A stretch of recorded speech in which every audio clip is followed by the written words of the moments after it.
अगर मैं ये कहूँ कि आज के समय में जहाँ आर्टिफिशियल इंटेलिजेंस यानी एआई के लिए करोड़ों डॉलर्स के सुपर कंप्यूटर्स का इस्तेमाल हो रहा है। हाँ, जहाँ बड़ी बड़ी टेक कंपनियां पानी की तरह पैसा बहा रही हैं। बिल्कुल। तो वहीं दुनिया के कुछ सबसे स्मार्ट रिसर्चर्स और डेवलपर्स एक ऐसे फ्री टूल की तरफ वापस लौट रहे हैं जो असल में सालों पुराना है। सुनने में थोड़ा अजीब जरा लगता है ना। वाकई मतलब ऐसा लगता है कि अगर एआई की इस रेस में आपको टिकना है तो आपके पास सबसे महंगे, सबसे जटिल और भारी भरकम सॉफ्टवेयर्स का होना बहुत जरूरी है। एक ऐसा एक्सक्लूसिव क्लब जहां बिना महंगे लाइसेंस के एंट्री ही नहीं है। एकदम सही कहा आपने। ये एक बहुत ही आम धारणा बन चुकी है। मतलब सबको यही लगता है कि एआई में जो भी असली इनोवेशन हो रहा है वो सिर्फ उन चुनिंदा बड़ी लैब्स में हो रहा है जहां रिसोर्सेज की कोई कमी नहीं है। बिल्कुल। लेकिन अगर हम जमीनी हकीकत देखें ना तो वो इससे काफी अलग है। अच्छा। हाँ, जब कोई डेवलपर असल में किसी नए एल्गोरिथम पर काम कर रहा होता है तो उसे एक भारी और धीमे सॉफ्टवेयर की नहीं बल्कि एक ऐसे हल्के और तेज टूल की जरूरत होती है जो बिना किसी रुकावट के उसके विचारों को टेस्ट कर सके, जो सोचने की गति को धीमा ना करे। सही बात है। महंगे टूल्स अक्सर अपने साथ बहुत सारी जटिलताएं लेकर आते हैं जो उस क्रिएटिव फ्लो को तोड़ देती हैं। और यही बात आज के हमारे इस गहरे विश्लेषण का केंद्र है। आज हम एआई डेवलपमेंट के इस खामोश लेकिन बेहद तेज दुनिया पर फोकस कर रहे हैं। हमारे पास जो आज का स्रोत है वो एक लेख है, the resurgence of GNU Octave in modern AI prototyping. जी। इस चर्चा का मुख्य उद्देश्य ये समझना है कि कैसे एक ओपन सोर्स प्लेटफॉर्म जिसका नाम GNU ऑक्टेव है बिना किसी शोर शराबे के एआई प्रोटोटाइपिंग और रैपिड एल्गोरिथम टेस्टिंग की दुनिया में अपनी एक बेहद मजबूत जगह वापस बना रहा है। बिल्कुल। चलिए इसको अनपैक करते हैं, क्योंकि हमारे स्रोत में बहुत ही स्पष्ट रूप से बताया गया है कि महंगे सॉफ्टवेयर लाइसेंसेस का जो बोझ है वो डेवलपर्स के लिए एक बहुत बड़ी दीवार बन गया है, एक बहुत बड़ी रुकावट है। हाँ, कोई भी रिसर्चर ये नहीं चाहता कि किसी नए आइडिया को आजमाने से पहले उसे हजारों डॉलर का सॉफ्टवेयर खरीदना पड़े या क्लाउड कंप्यूटिंग का भारी भरकम बिल चुकाना पड़े। देखिए, स्पीड और आज़ादी, यही दो चीजें हैं जो किसी भी रिसर्च को आगे बढ़ाती हैं। जब कोई नया मैथमेटिकल मॉडल डिजाइन किया जाता है तो शुरुआती दौर में बहुत सारी गलतियां होती हैं। जाहिर सी बात है। तो ऐसे में एक ऐसा माहौल चाहिए जहां फेल होने की कोई कीमत न चुकानी पड़े, और GNU ऑक्टेव यही आज़ादी देता है। मतलब ये कोई आज का नया टूल तो नहीं है? नहीं, बिल्कुल नहीं। लेकिन जिस तरह से इसे एआई की इस आधुनिक दुनिया में दोबारा एक टेस्टिंग ग्राउंड के रूप में अपनाया जा रहा है, वो वाकई में आधुनिक एआई इकोसिस्टम की एक बहुत बड़ी ज़रूरत को पूरा कर रहा है। तो इससे पहले कि हम इस बात पर जाएं कि एआई डेवलपर्स इसका असल में इस्तेमाल कहाँ और कैसे कर रहे हैं, ये समझना बहुत ज़रूरी है कि आखिर ये GNU ऑक्टेव है क्या चीज़? हाँ, ये ज़रूरी है।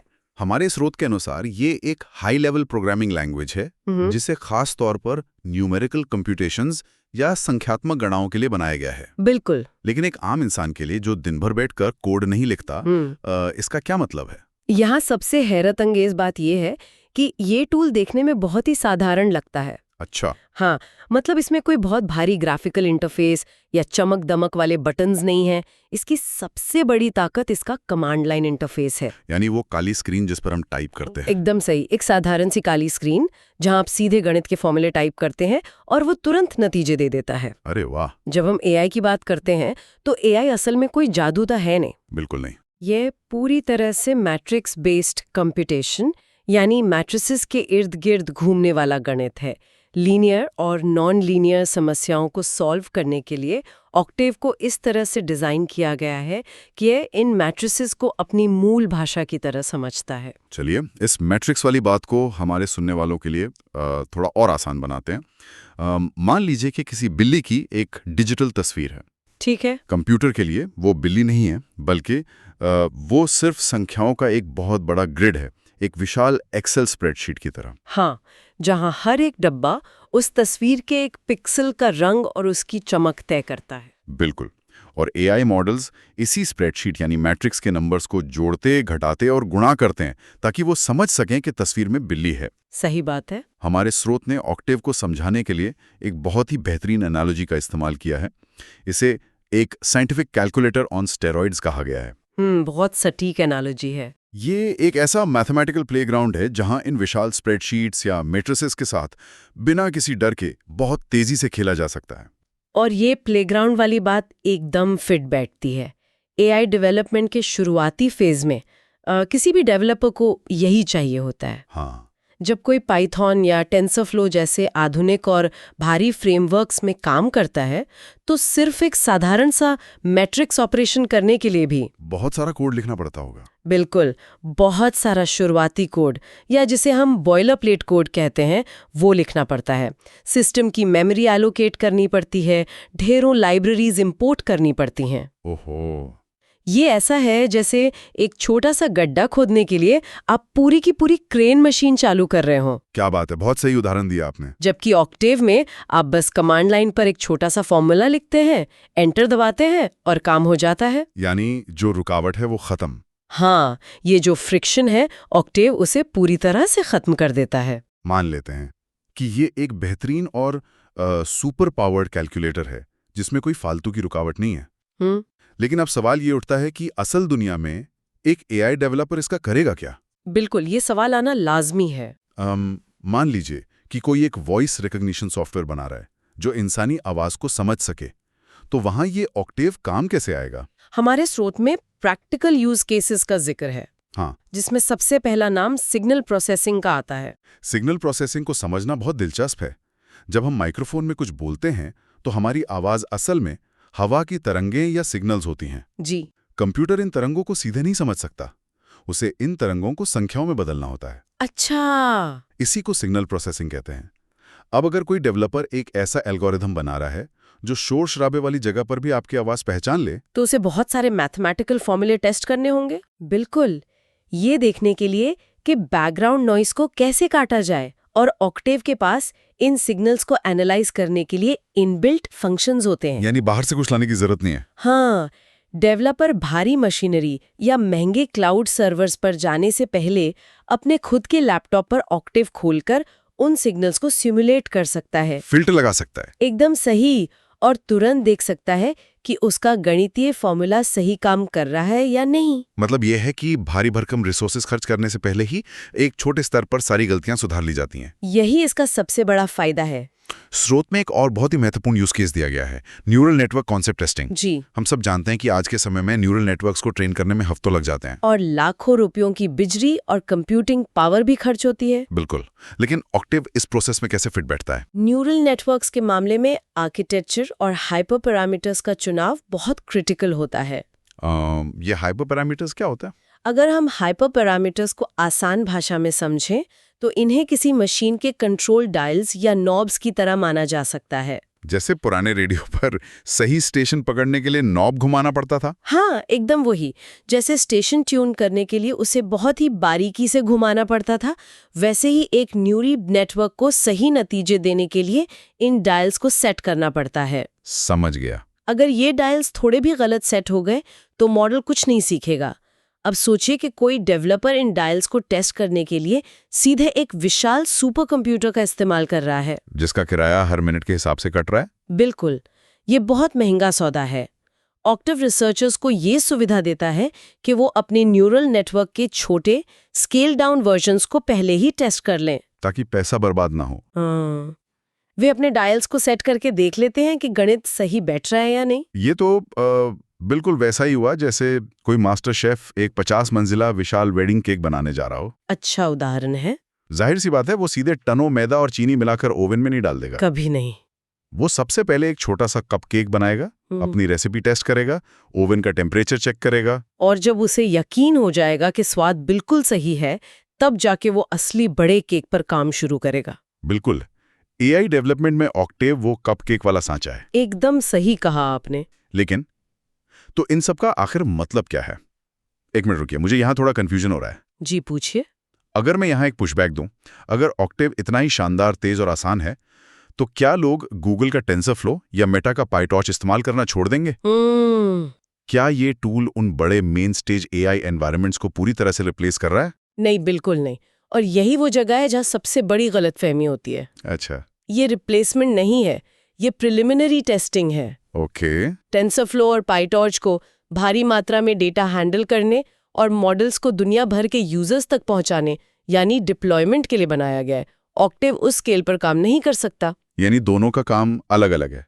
अगर हम इसको बड़ी तस्वीर से जोड़कर देखें तो ये समझ आएगा कि कैसे GNU ऑक्टेव असल में एक रैपिड एल्गोरिदम टेस्टिंग वर्कफ्लो का निर्माण करता है। ये उन बड़े टूल से मुकाबला नहीं कर रहा, बल्कि उनके लिए एक परफेक्ट सप्लीमेंट का काम कर रहा है, जो बहुत जरूरी है। बिल्कुल। ये एक एजाइल प्रोसेस बनाता है जहां आप ऑक्टेव में एक परिकल्पना या हाइपोथेसिस बनाते हैं, उसे टेस्ट करते हैं। और अगर वो काम ना करे तो आप बिना कोई समय या पैसा बर्बाद किए तुरंत दूसरी परिकल्पना पे शिफ्ट हो जाते हैं। अरे वाह! और जब आपका मैथमेटिकल मॉडल ऑक्टेव में खुद को साबित कर देता है, तब आप उसे उन बड़े फ्रेमवर्क्स में ले जाते हैं। ये एक बहुत ही स्पष्ट और जरूरी अंतर है।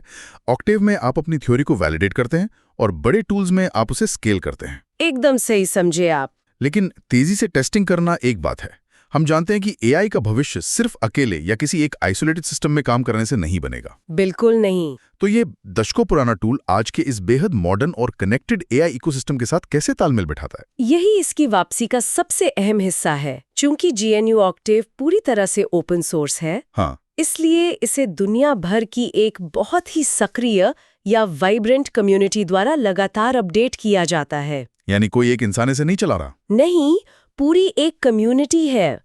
आज के समय में ऑक्टेव का आधुनिक पाइथन बेस्ड AI फ्रेमवर्क्स के साथ बहुत ही बेहतरीन इंटीग्रेशन हो चुका है। इसका क्या फायदा होता है? इसका मतलब ये है कि एक डेवलपर अपना कोर मैथमेटिकल लॉजिक ऑक्टेव में लिख सकता है और फिर पाइथन स्क्रिप्ट के जरिए उस लॉजिक को टेंसरफ्लो के साथ जोड़ सकता है। अरे वाह! हाँ, ये एक सीमलेस ब्रिज की तरह काम करता है। यहाँ बात सच में बहुत दिलचस्प हो जाती है।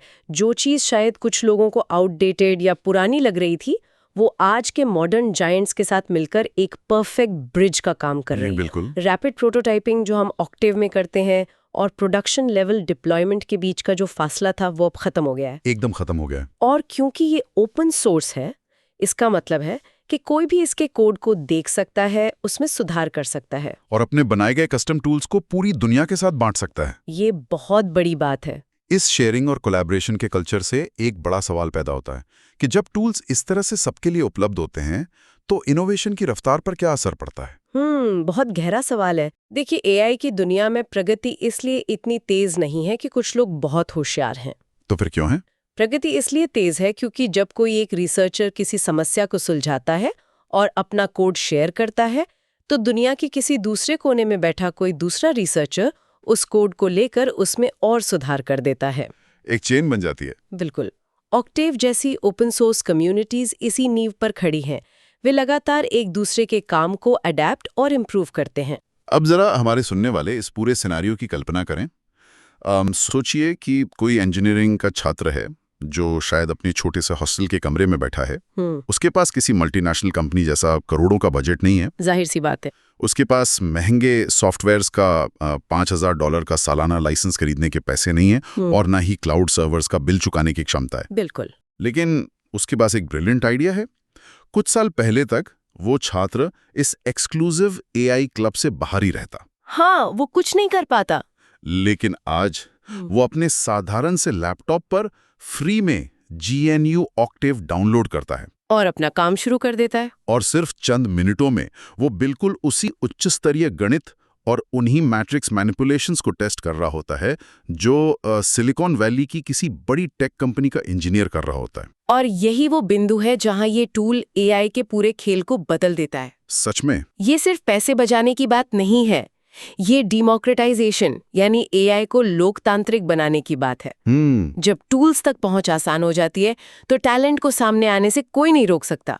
अकादमिक रिसर्च लैब्स जहां अक्सर फंडिंग की कमी होती है, वाह, ये बहुत काम आता होगा। वहां ऑक्टेव एक जीवन दान की तरह है। ये इंडिपेंडेंट रिसर्चर्स को बिना किसी आर्थिक दबाव की आजादी से एक्सपेरिमेंट करने की ताकत देता है। बिल्कुल। और पता है, जब आपके पास खोने के लिए कुछ नहीं होता, तब आप सबसे साहसिक और out of the box ideas को टेस्ट करने की हिम्मत जुटा पाते हैं। ये बात आपने बहुत पते की कही। अगर हम आज की इस पूरी चर्चा को समेटें तो ये बात बिल्कुल साफ हो जाती है कि GNU ऑक्टेव की ये जो खामोश वापसी हुई है, ये कोई तुक्का नहीं है। नहीं, बिल्कुल नहीं। ये आज के AI इकोसिस्टम की एक बहुत बड़ी जरूरत का सीधा जवाब है।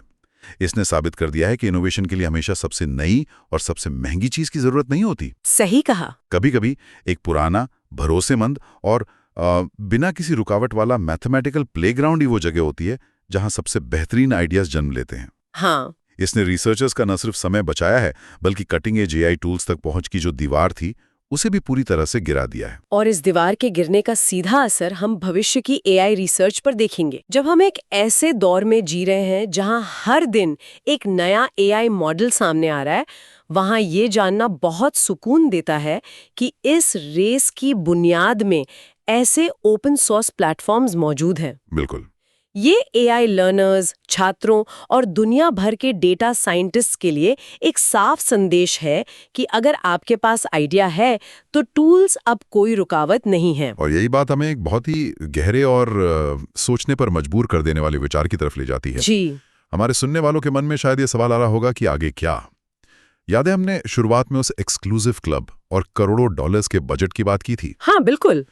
अब जरा इस बारे में सोचिए, अगर GNU ऑक्टेव जैसे प्लेटफॉर्म्स एआई टूल्स तक पहुंच को इतना आसान, इतना हल्का और पूरी तरह से फ्री बना रहे हैं, जिससे बैरियर टूट रहे हैं। हाँ, जिससे इनोवेशन के रास्ते में आने वाला हर एंट्री बैरियर हमेशा के लिए खत्म हो रहा है, तो इसका सीधा सा मतलब यह है कि एआई की दुनिया का अगला सबसे बड़ा ब्रेक थ्रू, अगली सबसे बड़ी क्रांति शायद सिलिकॉन वैली की किसी मल्टी-बिलियन डॉलर टेक कंपनी के चमचमाते सर्वर रूम से नहीं आएगी। सही कहा। हो सकता है कि वो क्रांति किसी अनजान शहर की एक छोटी सी एकेडमिक लैब में बैठे एक रिसर्चर या हॉस्टल के कमरे में बैठे किसी छात्र के इसी साधारण से मैथमेटिकल प्लेग्राउंड से निकले। और ये बहुत ही रोमांचक ख्याल है। वाकई, जब इनोवेशन करने की चाबी मुट्ठी भर कंपनियों के हाथ से निकलकर दुनिया भर के लाखों रचनात्मक दिमागों के हाथ में आ गई है, तो क्या दुनिया इस अभूतपूर्व प्रगति और इस असीम इनोवेशन के दौर के लिए सच में तैयार है? ये एक ऐसा सवाल है जिसका जवाब हमें आने वाला वक्त ही देगा। लेकिन जब तकनीक पर सबका अधिकार हो जाता है तो मानव क्षमता की कोई सीमा नहीं रह जाती। ये वाकई में एक नए युग की शुरुआत है। बिल्कुल। और ये एक ऐसा विचार है जिसे मैं हमारे सुनने वालों के लिए छोड़ना चाहूंगा। आप इस पर जरूर गौर कीजिएगा। जी। इसी विचार के साथ हम आज के इस गहरे विश्लेषण को यहीं समाप्त करते हैं। हमारे साथ इस एआई की दिलचस्प सफर में जुड़ने के लिए बहुत बहुत शुक्रिया।